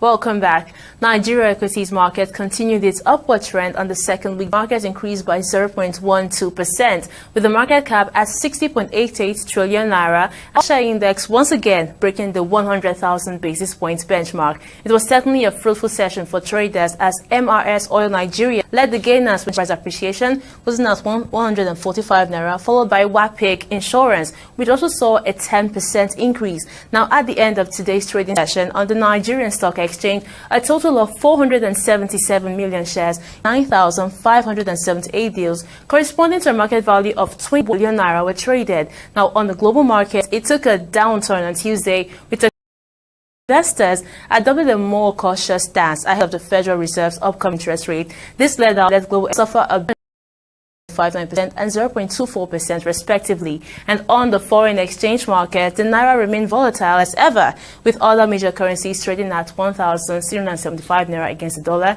2,200 for the British pound, and 1,740 naira for the euros. And that's our business and stock market updates. Back to you, Simi, for the rest of the news. Thank you very much. Now, on the foreign scene, Russia's parliament has approved a bill that could pave way for Moscow to lift its designation of the Taliban as a banned terrorist organization. Moscow has courted relations with the Taliban's power stand after the United States' chaotic withdrawal in 2021. Officials have since been pushing to remove these groups off the list of outlawed terrorist groups.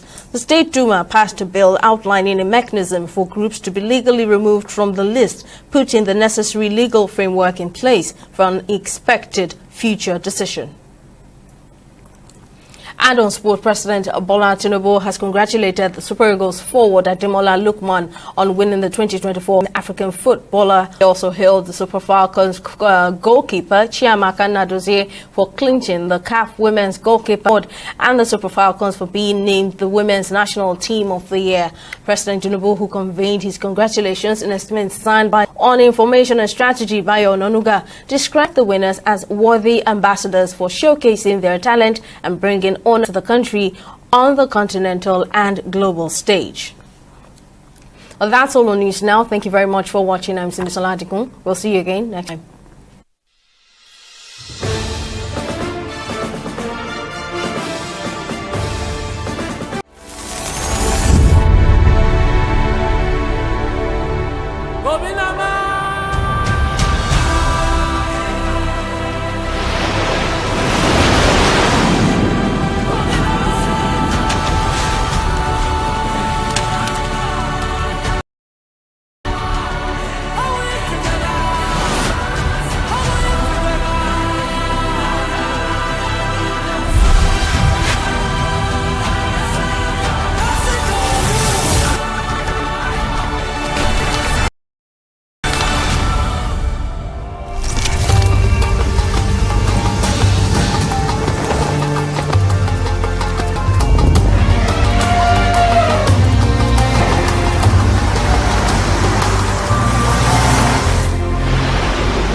It's Dagri. The point of no return is a huge draw for tourists visiting the coastal town.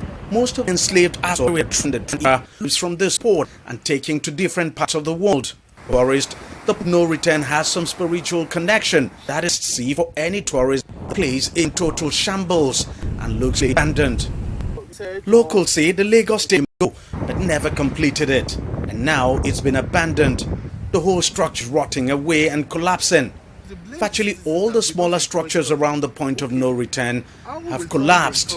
There is no inscription or write-up anywhere around telling the story of this important historic site. All this in a state self-destination. It's a crying shame that this place is left like this. So imagine if tourists were to come here. There's just nothing, absolutely nothing to tell the story of this place, nothing to show that this is the point of no return. So to understand how monumental this manner.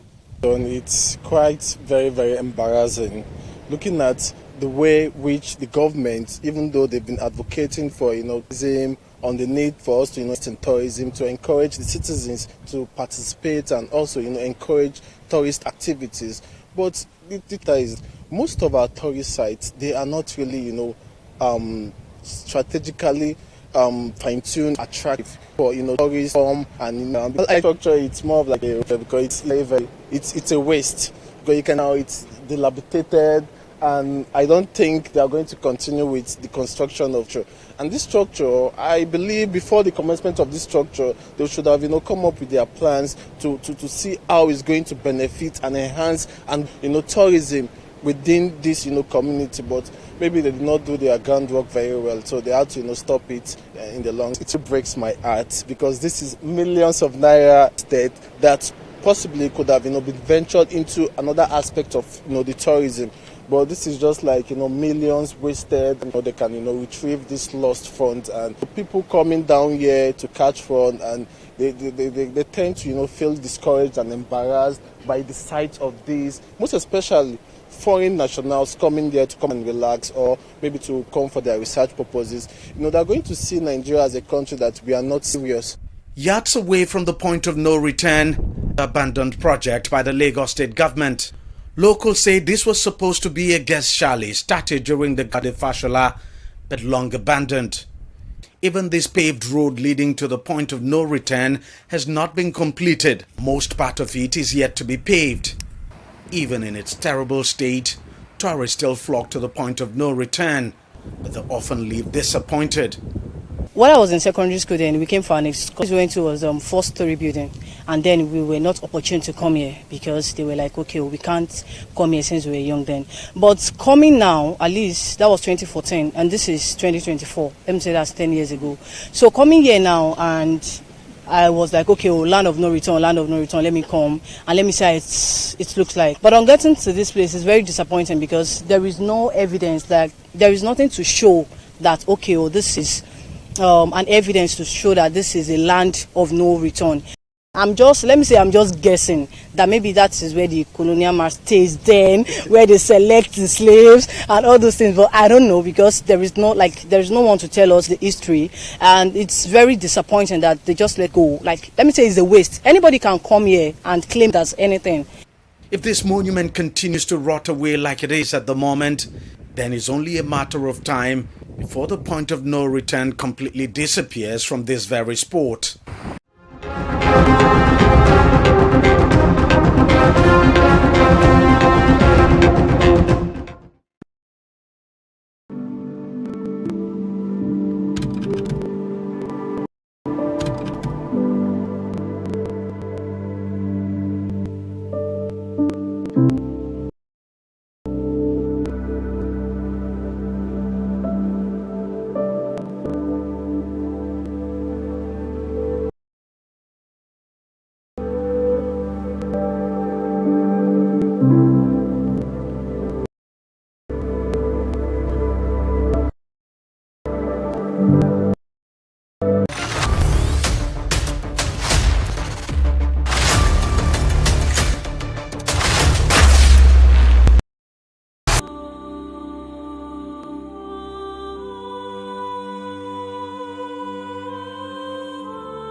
community is a theocratic communist setting funded by a group of believers known as the Apostles in 1947. Ayatollah community in its heyday income in the whole of West Africa.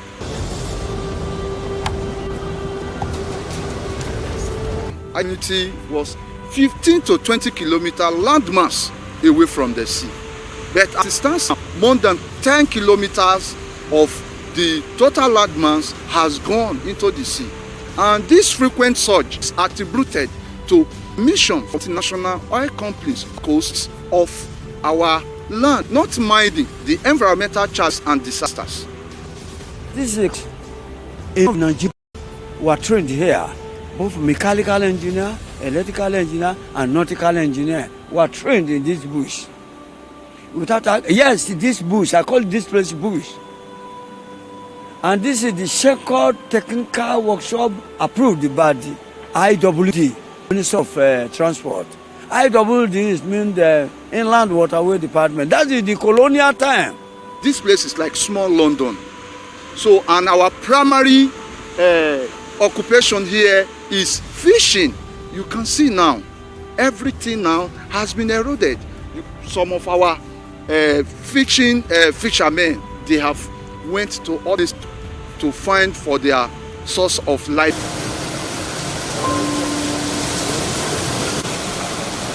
It's just a sudden that we have been experiencing sea culture every day by day. And since that time, we have been making effort to the federal government because we are abiding engage ourselves in a radical ways. Because we believe that by writing letters, federal government can come to our aid. By the videos, a lot of things we have been doing since we have expressing the sea church. I'm shooting. That area, that is the iconic worship center. Yeah, that wood. That is the iconic worship center. Over there, we have the community service center here, over there. Then at the same time, the major streets where other minor streets were linked to has been permanently submerged by the ocean surge.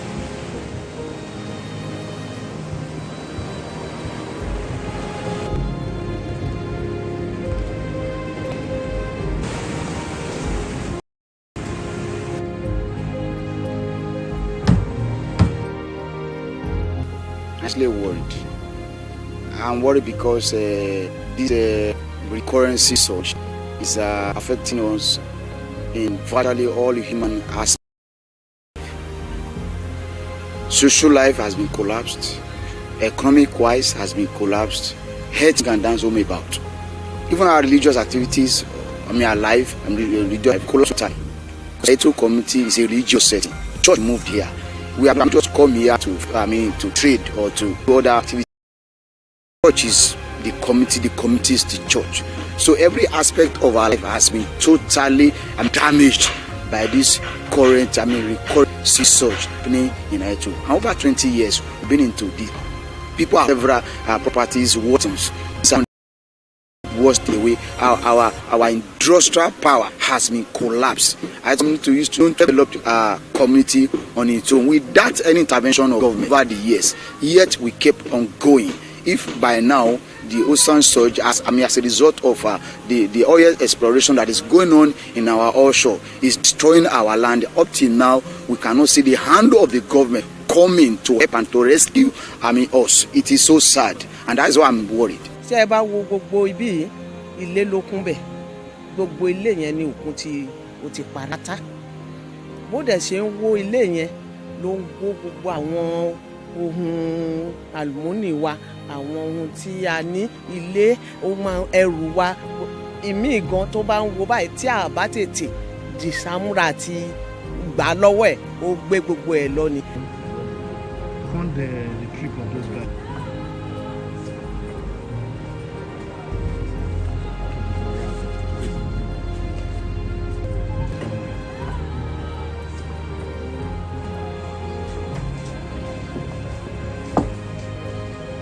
This is excluded. In fact, every people used to die because of thinking the community. So it is extreme, it is serious, it is harrowing. My father's house to be the extreme house before the Atlantic Ocean. We lost it 2017. 2017. It's highly devastating. Even the one that belonged to my grandmother, we lost it. That was along primary school road.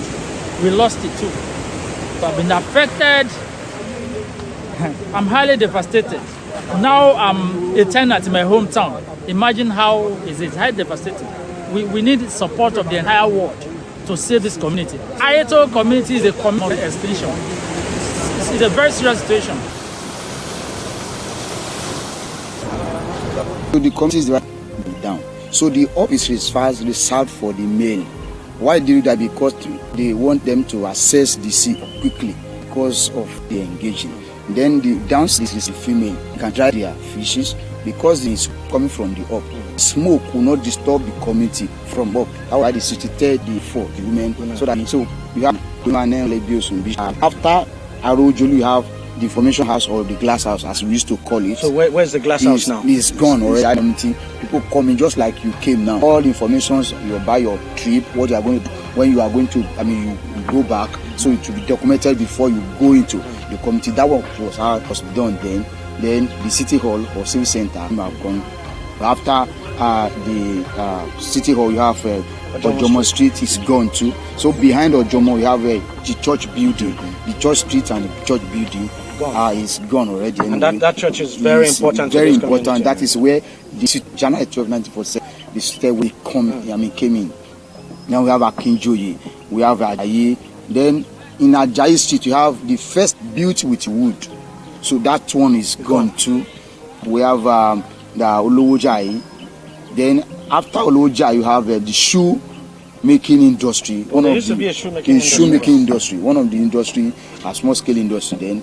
Then behind the shoemaking industry, you have the cloth making industry too. So that one too is gone. So we have after Olowojai, behind it is the shoemaking and the cloth making. We have Olowo Topa Oyinbo. We have Omogbenwa. Then after Omogbenwa, we have the carpentry workshop. So the carpentry workshop too is call it threatening. Half of it is gone in the into the sea. And then you have Tobase. Then after the Tobase street there, you have a mini supermarket. There's a mini supermarket there. So after the mini supermarket is where you have this. So from the up, it's a mini supermarket. This is just behind the what's called. But it's still there. We can still find it there. So after the the mini supermarket, you have Oyetomi Street. So from the main side now, the main streets, Oyetomi Street, it's been threatened. It's threatened. In almost we only have just 2 buildings. That is where my mother's father's, and it has been just 2 houses. And your female is at this side, where the female side might be affected. So it's like everybody has moved to this side now. Yes. So most of the male now, they are watching with their wives. Their wives. So the Oyetomi that you see. Then from the downside where you have the and this broad street is no longer existing. It's gone completely. Where you can have the block. That's where you can have the beauty of the broad street. Okay. How it looks like. Tí ẹ bá wo ọ̀hún yẹn, chọ́ọ̀chì wa gangan the main church táwọn baba ńlá wa kọ́ ó ti wo àtúnkọ́ mi ó tún wo. The church is where all the inhabitants of this land will gather to worship God, because that was the revelation our forefathers received. This place is a Christian utopian religious community for the service of God.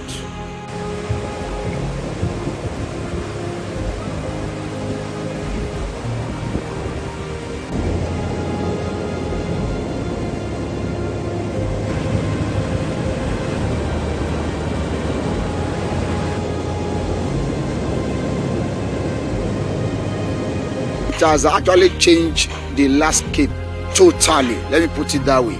Why do I say so? Because when you look at the land mass, as at when our founding fathers came here, 1947, it is about 20 or 10, 15 kilometers to the shore. So people have to trek. I think Dr. Noge wrote a book about Ayato community. That the only challenge is that the fishermen, because Ayato is known for fishing, the only challenge is that they are having too. That is as at that time, and it's been a long time. So it has actually changed. The land. We are worried. This is the community technical college. Here we are. Now you can see now these are debris, has been ravaged by the siege. Now that place, that is the bakery that we are using before. Last month, the sea surge had place and we relocated to another place. So it is serious. That is the powerhouse generating plants. It had 10 months were built in the past, been submerged as well. So nothing to write home about in the community. All our activities is gone. The secondary schools has been relocated for about 3 consecutive times now. Nothing again.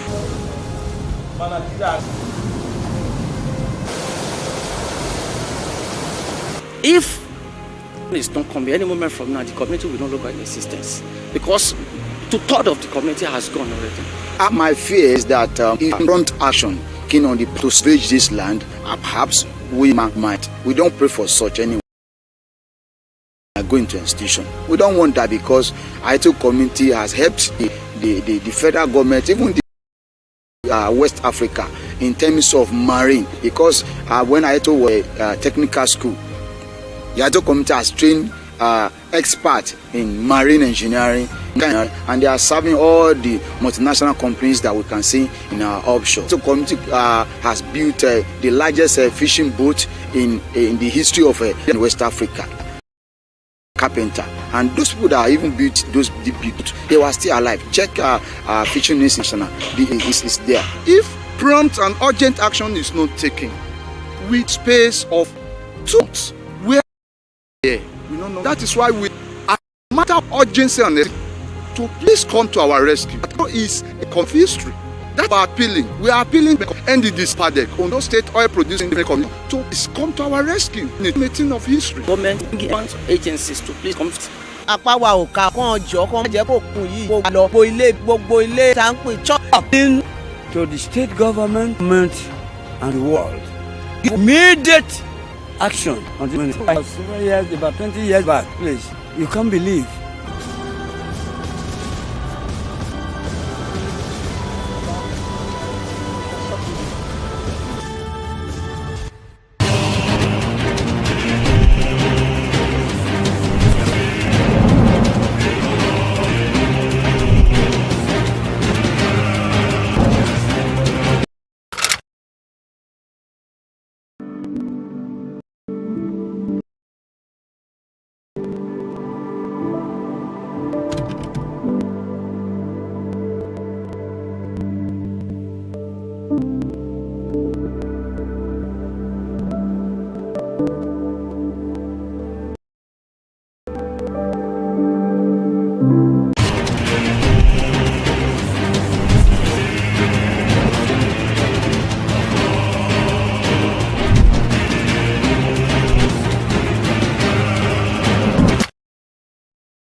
Virginia backing for tax reforms assures build wealth and empower Nigerians.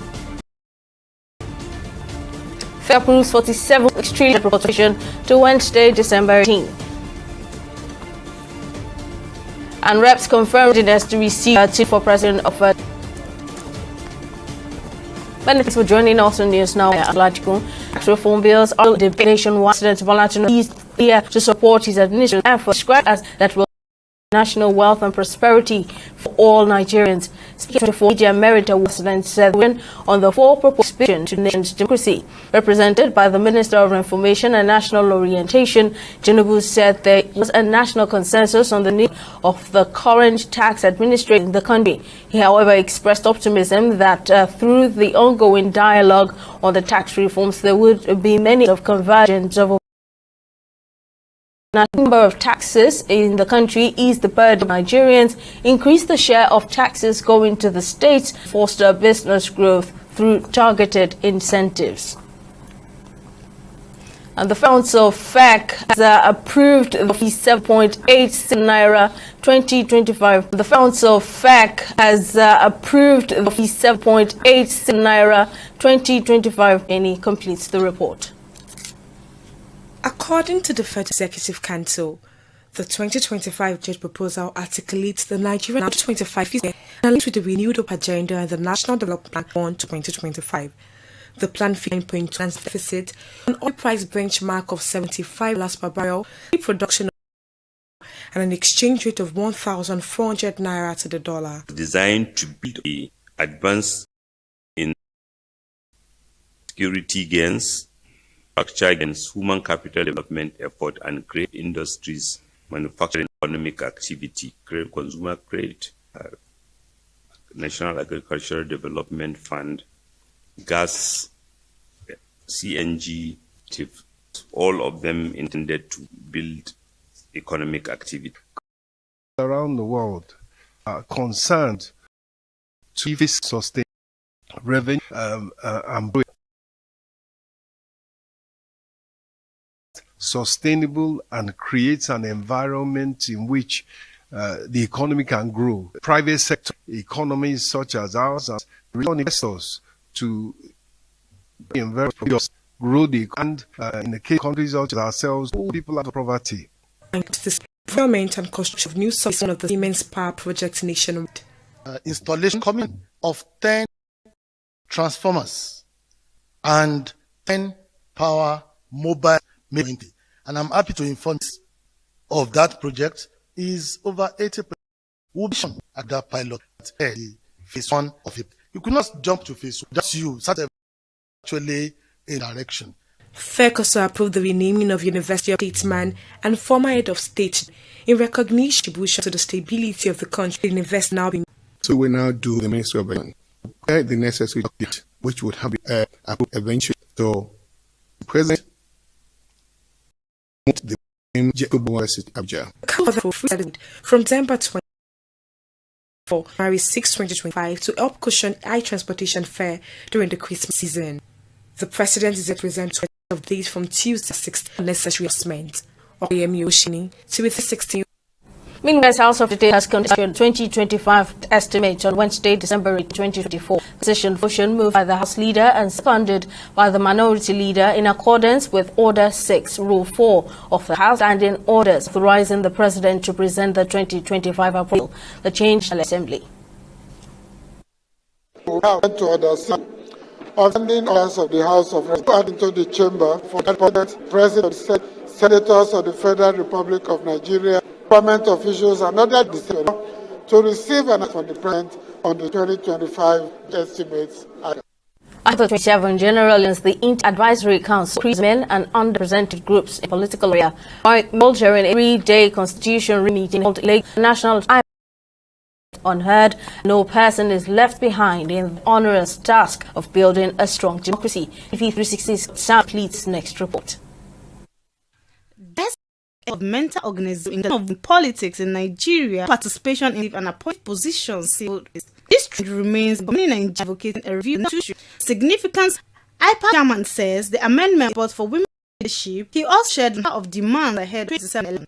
Having a constitution designed a more allied to organize. This is a natural step in IPA's to organize capability. He further decisions to participate in political processes and represent interests and aspirations in decision making. What we do, start through and we try and really expand that through the management of political parties and this tower. Is so huge, and that is not what it should be.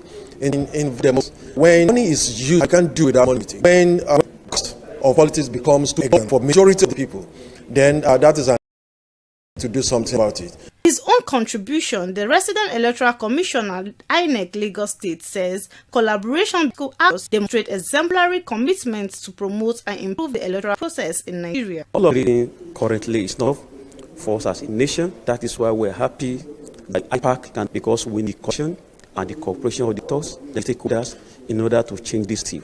In working together, and all national assemblies to improve ranking. The conveners of politics to deepen democracy and an environment conducive for successful political stability and peaceful electoral processes in Nigeria. Comfort Samuel, TV360 News, Lagos. In a landmark raid, the Economic and Financial Crimes Commission (EFCC) has arrested 792 for their alleged involvement in cryptocurrency investments. Romance scam. Speaking during a media briefing on Monday, the directorate of the commission disclosed that 148 Filipinos, 2 Kazakhstans, and 1 Pakistani, as well as 1 Indonesian, were arrested during the operation. Wajara Filipinos used the facility, which could be mistaken for a corporate headquarters of a financial establishment, in their accomplices to initiate romance and investment scam, and also used the identities of Nigerian accomplices to perpetrate their criminal activities. So you can imagine handling over 700 people in arrest. Feel a sense of duty to let you know what people are pumping in and asking questions and everything. Do we know that this opted into that? There is a particular script. Once you are recruited and you have passed your typing test, there's a particular script you that you have one, but they will give you female name, then they will give a profile, and then you will start talking with them. It is as though you're a woman, discussions with them, you say and everything, and then you also tell them, you change your, by Nigeria here in VI, but you tell them that you are talking, they targeted Europe and America, and then they also have foreign numbers. As well as lock enter there very many foreign numbers that you're talking with. So the conversation you can see from the script and from every the template that they have. Political parties call on judiciary to grant speedy hearing on all litigations relating to the screening and inauguration of nominees for all the local government areas and local development areas. In a statement by the Executive Director, Center for Leadership and Politics, Shola Omola, a delay by the State Assembly in screening affirmed that the list of nominees has been submitted to the House for over 8 months. Any nominee affect autonomy and democracy in the state. This is evident in the deliberate refusal of the to screen the nominees for the independent election, which list has been submitted 8 months now or thereabout. There is no hidden agenda to truncate democracy at the government level in Lagos State, which is a tenable factor in the long delay of the nominees. Scotland, the local government elections. Dear Lagosians, secular states categorical elections be conducted into all the 20 communities and not just the Lagos AGS only. SCDS must be included. Therefore, no matter the opposition political parties in Lagos State, if the House of Assembly continue to refuse to screen members that have been nominated for close to 8 years to the head of the mission without further delay, let me tell you this: if by the tenure bent chairman and the executive local government extend their tenure by a day, or no secretary can't avoid them